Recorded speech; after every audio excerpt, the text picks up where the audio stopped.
which will be buried. And that would be a real treasure. I'm looking for the venomous Sidewinder, but it's almost impossible to find.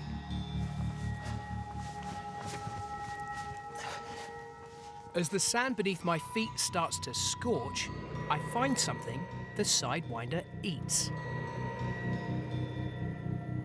This is one of the most charming, if comedy, creatures found in these dunes. It's a shovel-snouted lizard. Oh, I don't believe it's doing it! Up here, the surface of the sand is ferociously hot, and to avoid overheating, they do what this little lizard is doing right now. They have the uncanny ability to burrow down through the sand, just swimming using their shovel-shaped snouts. The shovel-snouted lizard is an accomplished insect predator in its own right, but no match for the Sidewinder, which would eat it for breakfast. By 11 a.m, the sun is already high in the sky, and the temperature hits 30 degrees. The Sidewinder tracks I'm looking for become harder and harder to see as their shadows disappear. The Namib is an unforgiving place, inhospitable for us, and some of the little predators that survive here are beyond bizarre. Oh, wow! Whoa! That is absolutely beautiful! This is the Namakwa chameleon, found nowhere else on Earth. It's great, they move like little clockwork toys as they place one foot in front of the other.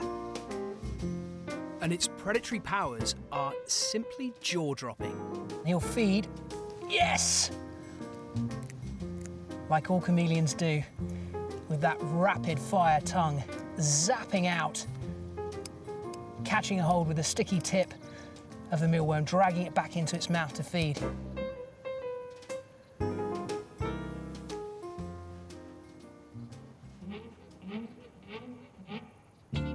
The chameleon is always on the lookout for prey and other predators, so it pays to have eyes in the back of your head. At the moment, one of his eyes is looking back at me, and they'll both come round together, giving it binocular vision, better depth perception. Focuses on his food, and bam! And that's why I love these dunes.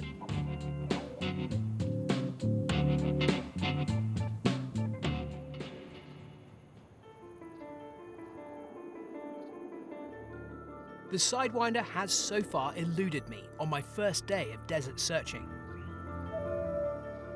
But as the light fades and the temperature tumbles, a world of weird animal aliens emerge. The desert by night is one of the most exciting environments. I mean, it really comes alive. The sky above us is so clear, it's almost like you could just reach out and grab a hold of the stars. And sometimes it can be so quiet that it's loud, it almost roars in your ears. Right now we've come down to this dry riverbed where there are lots of trees like this camel thorn. They're usually really good places to find animals. But I'm not just going to use my normal head torch. I've also got this ultraviolet UV light, and this opens up a whole new world. Right, let's see what we can find. When you look around with the naked eye, you don't see very much. But the UV reveals scorpions. They are everywhere.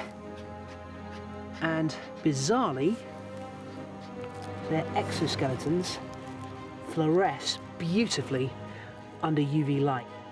It's all a bit of a mystery, and no one's entirely sure as to why this happens.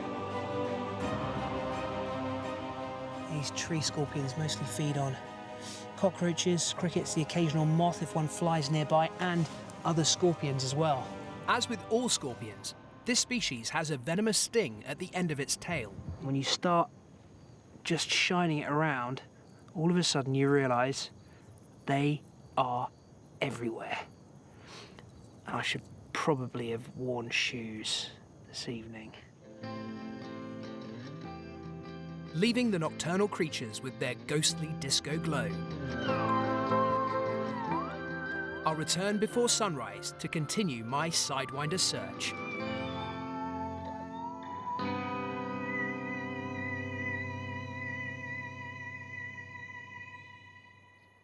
It's my last day in Namibia. I'm up early and determined to find the elusive Sidewinder. And the desert keeps on turning up little gems. This is one of the most important creatures found in these dunes. It's called a tenebrionid beetle. Early in the mornings, it'll scamper up to the top of these dunes and stand with its abdomen raised in the air, and the moisture in the air condenses as dew on its body and trickles down into its mouth so it can drink it. And that then becomes a repository of fluid, which everything else around here, all the predators, are going to want to feed on. Essentially, it's become a living, walking water bottle. They're also one of the fastest beetles on the planet. Have a look at this.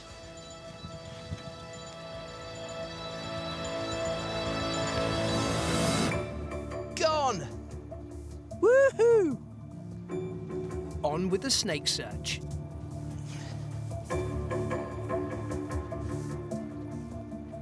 And, oh my goodness, look at that, right out in the open, I don't believe it. That is extraordinary.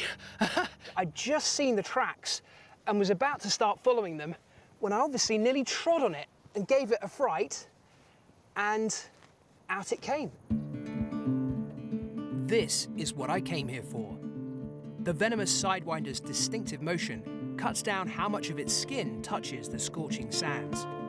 They may be small, but they still thrive in one of the driest, hottest, harshest places on Earth. Now, hopefully, he'll feel secure enough in this position to calm down a little bit and let us have a proper look. This animal is usually active by night or in the cooler hours of the day. That tongue going absolutely crazy on the air. It's the snake's primary means of sensing the environment around it. Oh, wow. That was quite a dramatic strike for a snake of this size. Despite the fact this is a very small snake, I wouldn't want to get bitten. A small snake like this isn't going to kill me, but it would really, really hurt. Sidewinders have short, hinged fangs at the front of the upper jaw, and they'll lie completely hidden beneath the grains of sand with only their eyeballs exposed. It's perfectly adapted to the harsh desert landscape. An ambush hunter, killing any lizard or gecko unlucky enough to get too close.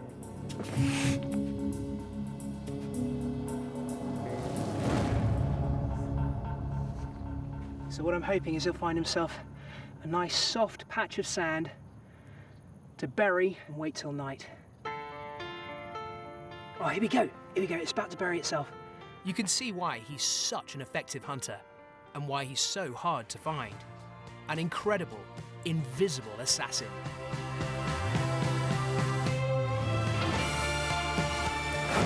My adventure through Namibia has come to an end, and more than the lightning-fast cheetah